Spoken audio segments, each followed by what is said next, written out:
Hola, ¿qué tal amigos? En este video nos vamos a adentrar en el apasionante mundo de la programación con Kotlin. Si eres nuevo en el lenguaje, entonces estás en un lugar indicado, pues vamos a aprender un poco más practicando, haciendo ejercicios básicos de la programación en Kotlin.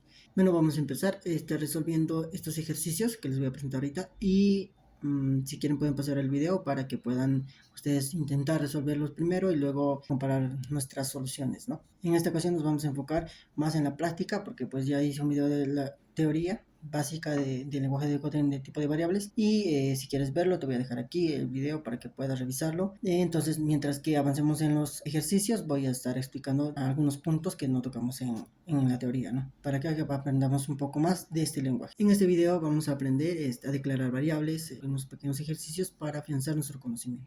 Y entonces vamos a comenzar aquí con el playground de Kotlin que hemos estado trabajando en la anterior vez. Y bueno, vamos a empezar con el primer problema. Entonces voy a ponerlo acá encima como comentario. Para agregar un comentario en Kotlin se utiliza estas dos barritas o slash y ahí podemos escribir cualquier cosa que el código no lo va a leer porque es un comentario, ¿no? Y sirve pues para, por ejemplo, detallar nuestro código, qué hace, por ejemplo, una función, qué está haciendo nuestro código, o en este caso para anotar algún tipo de dato que queramos. En este caso voy a poner aquí el problema que vamos a realizar y nos dice realiza un programa que al ingresar un nombre y edad luego nos muestre un mensaje que diga hola y nos muestre la edad y el nombre y la edad, claro, el nombre y la edad. Entonces por ejemplo, en este caso no vamos a hacer que el programa nos lea las variables, ¿no?, que podemos ingresar por la consola. Se podría hacer, pero en este caso no lo vamos a hacer porque como vamos a hacer aplicaciones Android, posteriormente vamos a crear aplicaciones y al realizar pequeños ejercicios vamos a hacer que funcione, ¿no?, en nuestro dispositivo. En este caso vamos a crear la variable y la vamos a inicializar con los valores que nosotros queramos. Por ejemplo, vamos a crear una variable. Podemos crear las variables de val, que es valor, la variable va a ser inmutable. Bueno, en este caso voy a aprovechar, en el anterior video no lo expliqué. Cuando nosotros creamos una variable con la palabra reservada val, hacemos que nuestra variable sea inmutable. Eso quiere decir que no puede cambiar de valor durante el transcurso de nuestro código, ¿no? Le decimos que la variable tenga ese único valor que le vamos a inicializar. Podemos crear una variable con la palabra var, y que eso va a significar que la variable va a poder mutar, ¿no? O sea, quiere decir que puede cambiar de valor en el transcurso del código. Puede ser mutable. En este caso, como no vamos a hacer lo que cambie de valores, vamos a utilizar solamente val. Val nos sirve para crear la variable. Vamos a crear la variable que se llame nombre. Podemos ponerle el tipo de variable que va a ser, o también no, porque Kotlin tiene esa facilidad de detectar qué tipo de variable es de acuerdo al tipo que le estamos ingresando, ¿no? En este caso, si nosotros le ingresamos lambda, ya Kotlin detecta qué tipo de variable es cuando nosotros lee, por ejemplo, lo que le estamos asignando, ¿no? Y creamos la variable edad. También podemos decirle qué tipo de variable va a ser. En este caso vamos a omitir para que el código sea un poco más conciso, ¿no?, más pequeño. Y le vamos a decir que Fernanda tiene 15 años. En este caso 18. Que vamos a decirle que tenga 18 años. Y como nos dice, vamos a mostrarlo. Vamos a mostrarlo con el print line para que nos muestre en la consola, ¿no? Y nos va a decir hola. Y vamos a llamar a la variable con el carácter especial nombre. Punto tienes. Llamamos nuevamente al carácter, la variable años. Y esa sería la solución de nuestro problema, de nuestro ejercicio. Le ponemos en run y hola Fernanda, tienes 18 años. Obviamente si es que le cambiamos a Jorge, por ejemplo, nos va a llamar a nuestra variable Jorge, no va a ser el nombre que tiene valor Jorge y nos muestra hola Jorge, tienes 18 años. Ahora continuamos con el segundo problema. Voy a pegarlo aquí para que podamos verlo. Nos dice calcula y muestra el área de un triángulo. Para calcular el área de un triángulo tenemos que ingresar la base y la altura del triángulo. En este caso vamos a crear nuevamente dos variables, que va a ser la base que va a tener un valor, por ejemplo, de 10, y la altura, que va a tener, por ejemplo, un 6. Ahora vamos a crear una variable más donde se va a guardar el área del triángulo, ¿no? El área que estamos calculando. Se va a llamar área del triángulo. Entonces le decimos, de acuerdo a la fórmula, bueno, si no sabes la fórmula, puedes buscarla en un libro, puedes consultar a alguien que sepa matemáticas. Y pues en este caso, para calcular el área de un triángulo, la fórmula es base por altura sobre 2. Entonces tenemos la base por, utilizamos estos signos, y como dije, aprovechando, vamos a hacer un poquito de teoría.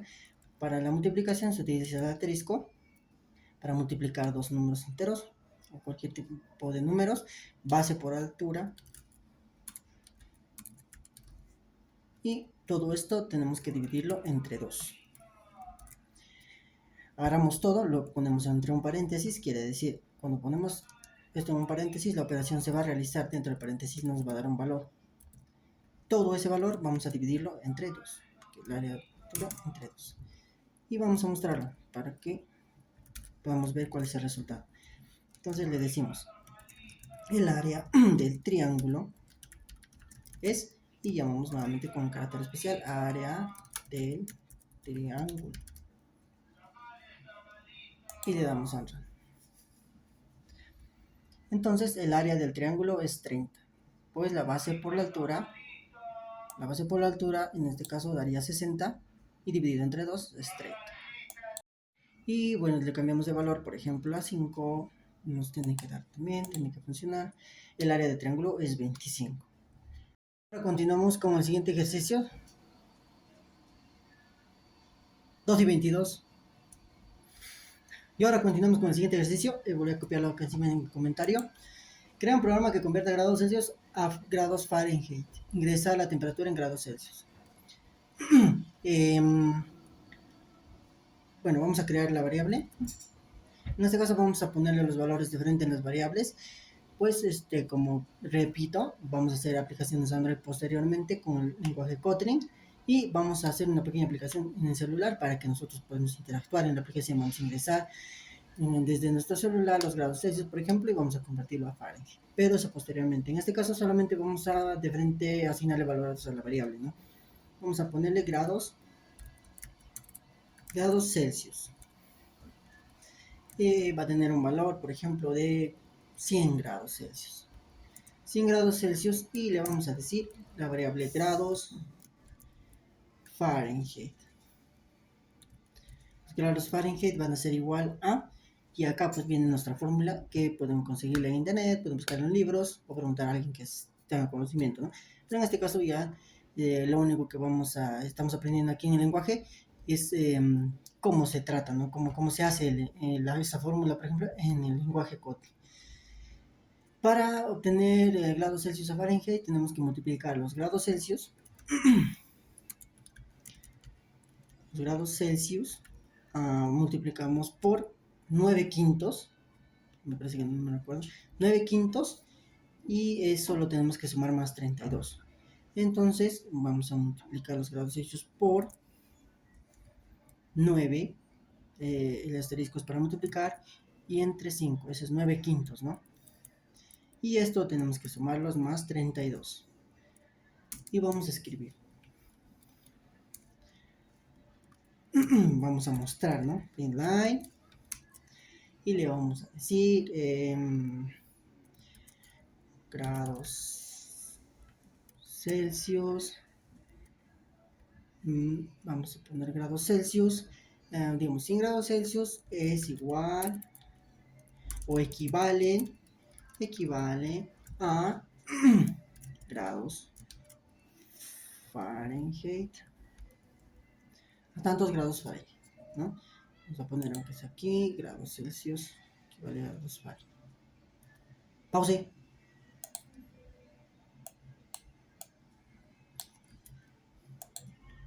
Continuamos. Entonces le vamos a poner aquí para darnos cuenta grados Celsius y grados Fahrenheit.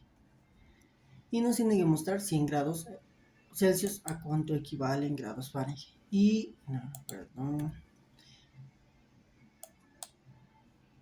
Si es que, por ejemplo, acá nos salió error, si es que el error anterior que mostramos, si es que una variable no está bien escrita, nos va a aparecer error porque pues Kotlin no sabe de dónde sacaste, ¿no? A quién llamar.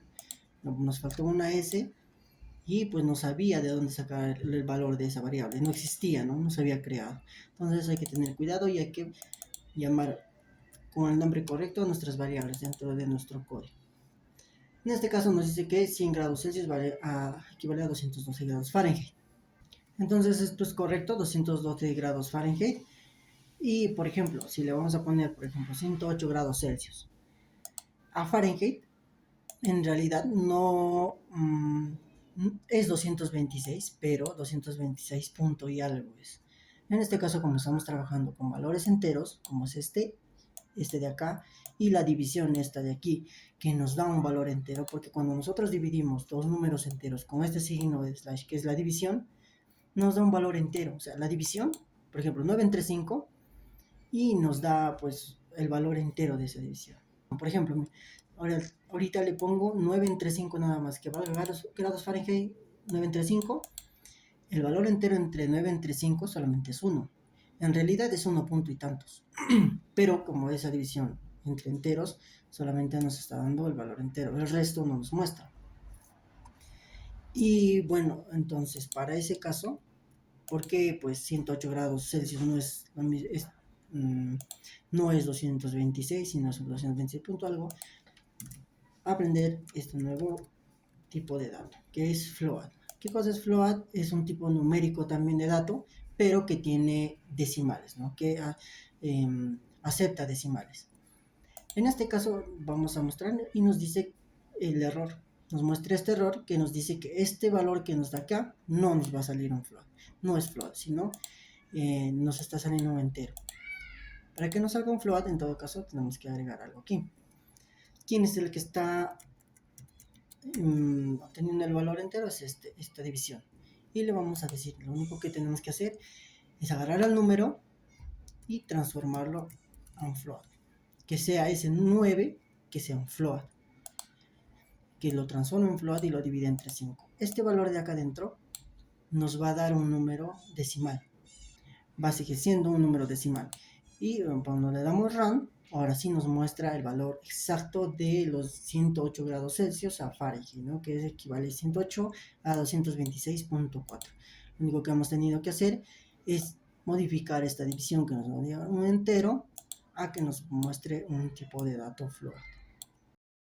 Entonces vamos a continuar con el siguiente ejercicio. Borramos todo esto y lo vamos a poner aquí como comentario para que tengamos en cuenta.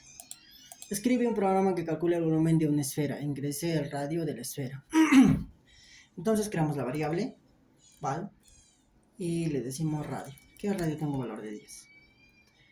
Entonces lo mismo, por ejemplo, para saber la fórmula del volumen de una esfera hay que buscarla en internet, buscarla en libros. Si no lo sabes, si lo sabes, qué bueno, y o preguntarle a alguien que sepa, ¿no? Entonces la fórmula para calcular el volumen de una esfera es 3/4 de pi por radio al cubo. Entonces vamos a crear una nueva variable que sea volumen de la esfera. Eso va a ser igual a que ahí tenemos que poner la fórmula como en el anterior ejercicio. Le asignamos toda la operación del algoritmo que se guarde en el volumen de la esfera. Entonces, como dije, es 4 tercios, ¿sí? 4 tercios por pi multiplicado por pi. Pi, como saben, tiene valor. Le ponemos entre paréntesis para separar, ¿no? Los valores que estamos multiplicando. Pi es 3.14, ¿no? 3.14, en este caso es un float, multiplicado por el radio al cubo.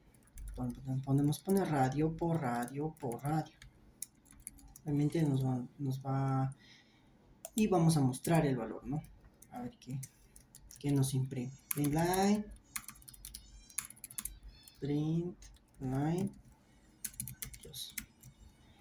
el volumen de la esfera es, y mostramos volumen de la...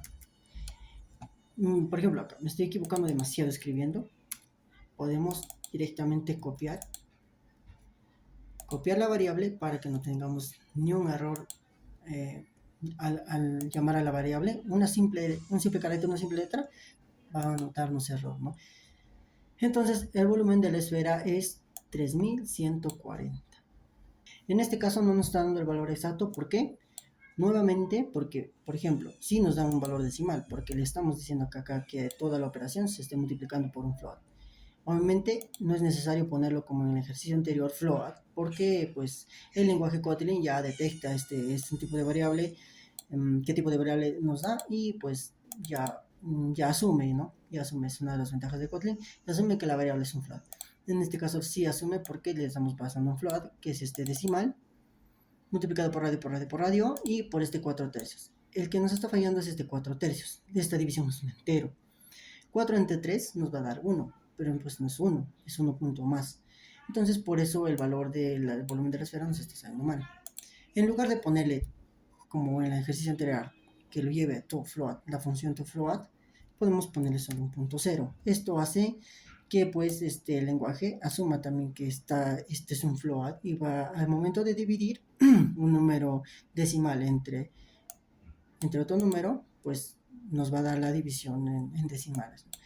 Y al correr el programa, poner la RAM, ahora sí nos da el valor que debería ser, que es 41.86, 41, que es 41, 4, nos va a dar el valor 4186.6667, que igual todavía no es el valor exacto, porque estamos utilizando el valor de pi con solamente dos decimales. Para ello podemos agregar, importar la librería. Más adelante también vamos a aprender un poco más de esto. Al momento de importar esta librería, le decimos a Kotlin que utilice las fórmulas matemáticas, y aquí estamos importando pi, que pi pues es un valor un poco más grande, más exacto. Cuando le llamamos al valor de pi y ponemos a RAM, entonces ahora sí nos da el valor exacto del volumen de esta esfera de radio 10, que es 4188.790204. Y lo pueden comprobar, obviamente, buscando calculadoras online o en sus mismas calculadoras, ¿no? También hay una fórmula, hay una función en Kotlin mismo para poder calcular la potencia de un número, ¿no? En este caso radio por radio por radio. Podemos utilizar la fórmula matemática para mostrar la potencia. En este caso podemos agregar smart.pow, que se llama potencia, y nos va a pedir dos valores, el valor, la base y el exponente, ¿no? Punto doble y coma. ¿Y a qué exponente lo vamos a lo vamos a llevar al exponente 3, porque nos pide, ¿no? Y en este caso le vamos a dar ahora. Y pues ahora nos muestra el mismo resultado anterior, porque está calculando acá la potencia del radio elevado al cubo. Y bueno, aquí en este ejercicio aprendimos, por ejemplo, la función de potencia, el valor de pi, como podemos llamarlo más exacto, y también nuevamente utilizar una división, pero con decimales, ¿no? Para que sea más exacto. Y entonces ahora continuamos con el siguiente ejercicio. Lo voy a copiar nuevamente aquí. Este está un poco larguito. Y lo vamos a bajar abajo. Y ya. Borramos todo, no necesitamos en este caso el pi, tampoco está de acá. Listo. Entonces nos dice, crea una función que reciba un número entero de segundos y lo convierte a horas, minutos y segundos. Luego nos muestra el resultado en un formato legible. Entonces nuevamente creamos una variable que pues va a ser segundos. Segundos va a ser igual, por ejemplo, vamos a mostrar 70 segundos, ¿no? Y acá vamos a crear el algoritmo. Por ejemplo, necesitamos, para mostrarnos un resultado en formato legible, necesitamos que nos muestre, por ejemplo, horas, minutos y segundos, ¿no? Entonces vamos a crear la variable horas, la variable minutos y la variable segundos, porque vamos a tener que transformar esos 70 segundos pues a horas, minutos y segundos, ¿no? Entonces, por ejemplo, 70 segundos nos diría que 0 horas con pues 1 minuto y 10 segundos, porque pues no hay 70 segundos, se convierte a 1 minuto y 70 segundos, 10 segundos. Entonces, las horas va a ser igual a los segundos. Por ejemplo, en una hora hay 3600 segundos. Por ejemplo, si tenemos 3600 segundos, nos va a dar una hora. Entonces hay que dividir esos 3600. Los minutos. ¿Cuántos segundos hay en un minuto? Hay 60. Entonces, cuando nosotros tengamos ese número de segundos, por ejemplo, en este caso, si tendremos 3700 segundos, nos vamos a tener una hora y nos va a sobrar 100 segundos. Esos 100 segundos hay que atraparlos. ¿Cómo los atrapamos? Vamos a dividir, ¿no? Es una división inexacta. Vamos a dividir los segundos, pero en este caso no vamos a dividirlo con esto, entre 3600. Si dividimos esto, tenemos, por ejemplo, voy a ponerlo acá para que se acuerde. Tenemos 3700 segundos. Esto dividimos entre 3600. Obviamente esto es una división exacta. Como les dije antes, solamente es una división entera. No nos va a dar decimales, solo nos va a dar el valor entero que sin el residuo, sin decimales, ¿no? Entonces, 3700 entre 3600 es 1, ¿no? Y ya el resto ya no nos muestra. Es 1, entonces hay una hora ahí adentro. Pero nos sobra 100 segundos. Esos 100 segundos, ¿cómo los capturamos? Esos 100 segundos tenemos que llevarlo a minutos, porque pues es lo que nos sobra de las horas, pues porque no alcanza para una hora.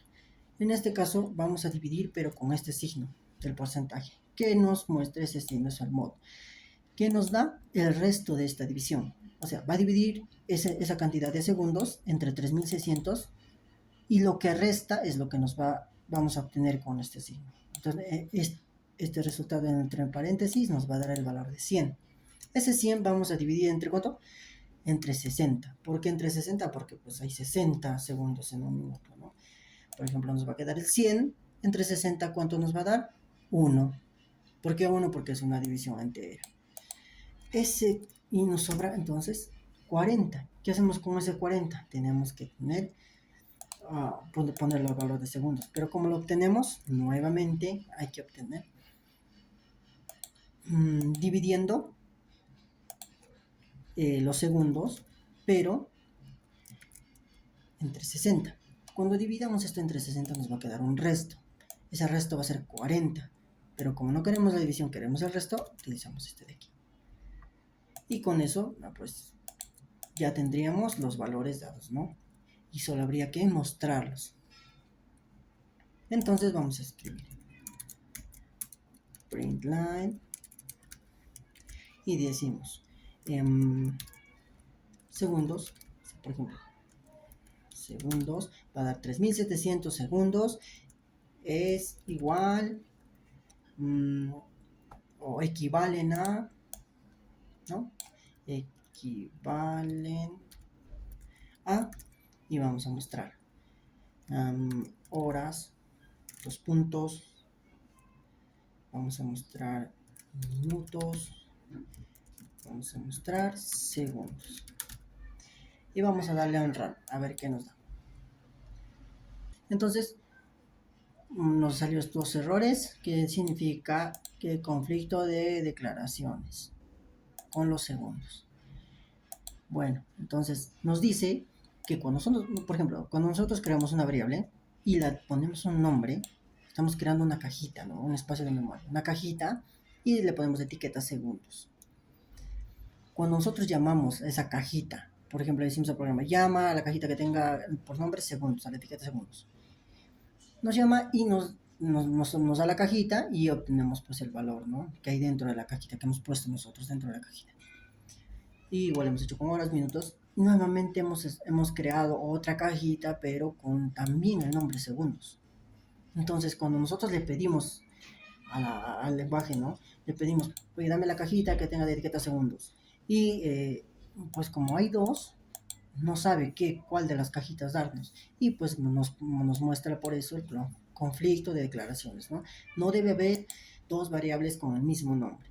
Entonces le vamos a poner aquí segundos restantes. Y ahora sí va a desaparecer este conflicto porque pues ya no hay variables que se repitan. Entonces nos dice que 1 hora, 3700 segundos equivalen a 1 hora, 1 minuto y 3700 segundos. Eso no puede ser. Porque pues estamos llamando a segundos, pues. No hemos llamado a los segundos restantes. Ya pensaba que me estaba equivocando. Ahora sí, equivalen a 1 hora, 1 minuto y 40 segundos. Pues no hay ningún problema. Por ejemplo, si le ponemos 70 segundos nada más, tendría que mostrarnos 1 minuto y 10 segundos, ¿no? 70 segundos equivalen a 1 minuto y 10 segundos. Vamos a ponerles incluso acá horas, coma, para que pues nos muestre cuántas horas, ¿no? Minutos y segundos. Y ahora nos vamos un poco más descriptivo tal vez. 70 segundos equivalen a 0 horas, 1 minuto y 10 segundos. Pues y así como terminamos esta ronda de ejercicios, y pues les voy a dejar aquí unos ejercicios para que vayan practicando. Si es que tienen alguna duda, lo pueden comentar, pues les puedo apoyar. Y nos vemos en el siguiente video. Chao, no olviden de seguir practicando. Y pues si es que les gustó el video, suscríbanse y compartan el video también para sus amigos. Hasta la próxima.